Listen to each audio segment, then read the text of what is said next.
Assalamualaikum warahmatullahi wabarakatuh. Mohon izin memperkenalkan diri. Kami dari kelompok Project ICT Literasi yang beranggotakan saya sendiri Adnan Warno Putro dan Dwi Kurnia Yuliastuti. Di sini kami akan memaparkan ujian akhir semester yang berjudul Peningkatan Literasi ICT untuk Masyarakat di Era Digital dan Pemanfaatan Teknologi AI secara Bijak. Selanjutnya latar belakang perkembangan teknologi informasi dan komunikasi berlangsung sangat pesat seiring munculnya perangkat mobile, internet berkecepatan tinggi, Internet of Things, dan AI. AI memberikan dampak besar pada berbagai sektor, seperti sektor pendidikan, bisnis, kesehatan, pemerintahan, khususnya dalam pengolahan informasi dan pengambilan keputusan. Pemanfaatan AI mampu meningkatkan efisiensi kerja melalui otomatisasi analisis data dalam jumlah besar, serta penyediaan informasi yang cepat dan akurat. Namun, implementasi AI masih menghadapi berbagai kendala, antara lain kurangnya pemahaman penerapan AI, keterbatasan kualitas data, serta isu keamanan dan privasi informasi. Oleh karena itu, peningkatan literasi ICT diperlukan agar pemanfaatan AI dapat dilakukan secara efektif, aman, dan sesuai kebutuhan sehingga mampu mendukung kinerja organisasi dan kualitas layanan. Selanjutnya, rumusan masalah. Yang pertama, apa saja manfaat dan potensi penerapan AI dalam berbagai bidang. Yang kedua, kendala apa saja yang dihadapi dalam mengimplementasikan AI. Yang ketiga, bagaimana strategi pemanfaatan AI agar dapat diterapkan secara efektif dan relevan. Untuk tujuan penelitian, yang pertama, untuk mengidentifikasi manfaat serta potensi penerapan AI dalam berbagai bidang. Yang kedua, untuk menganalisis kendala yang dihadapi dalam implementasi AI. Yang ketiga, untuk memberikan gambaran strategi pemanfaatan AI secara efektif dan relevan. Selanjutnya, kajian teori. Menurut Davenport dan Ronaldi, pada tahun 2018, AI berperan penting dalam otomatisasi proses bisnis, analisis data berskala besar, serta pengambilan keputusan berbasis data.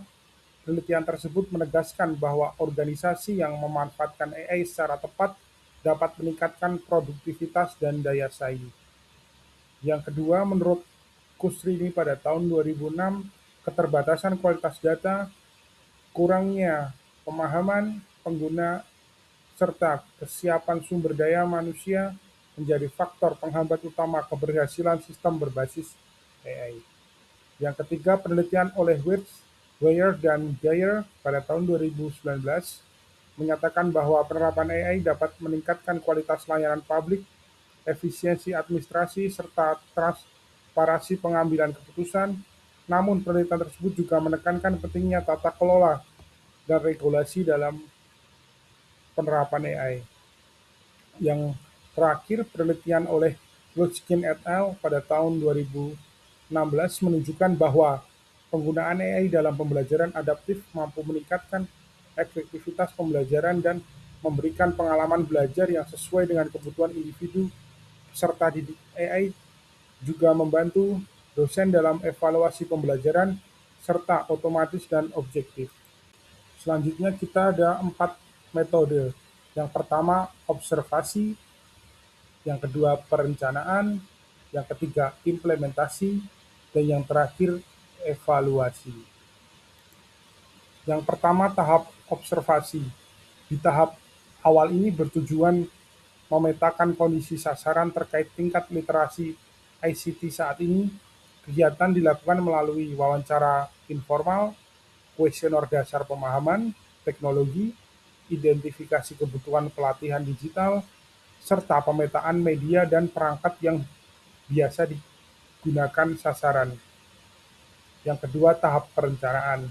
Tahap ini menyusun materi pembelajaran, media edukasi, jadwal kegiatan, serta menentukan platform pendukung materi mencakup penggunaan perangkat digital dasar, etika dan keamanan digital, literasi informasi dan anti-hoax, kemudian pemanfaatan teknologi AI secara produktif. Paparan selanjutnya akan diteruskan oleh rekan saya Dwi Kurnia. Silahkan. Selanjutnya, tahapan ketiga yaitu tahap implementasi. Tahap ini merupakan pelaksanaan kegiatan secara langsung kepada sasaran melalui workshop, penyuluhan interaktif, kampanye informasi melalui media digital, dan pendampingan penggunaan aplikasi produktif. Dan tahapan ketiga yaitu tahap implementasi. Tahap ini merupakan pelaksanaan kegiatan secara langsung kepada sasaran melalui workshop, penyuluhan interaktif, kampanye informasi melalui media digital, dan pendampingan penggunaan aplikasi produktif.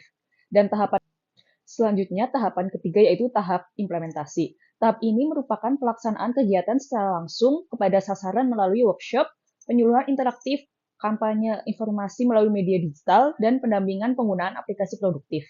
Dan tahapan ketiga yaitu tahap implementasi. Tahap ini merupakan pelaksanaan kegiatan secara langsung kepada sasaran melalui workshop, penyuluhan interaktif, kampanye informasi melalui media digital, dan pendampingan penggunaan aplikasi produktif.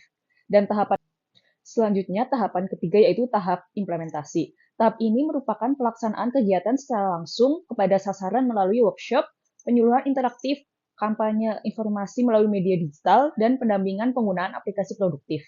Dan tahapan ketiga yaitu tahap implementasi. Tahap ini merupakan pelaksanaan kegiatan secara langsung kepada sasaran melalui workshop, penyuluhan interaktif, kampanye informasi melalui media digital, dan pendampingan penggunaan aplikasi produktif.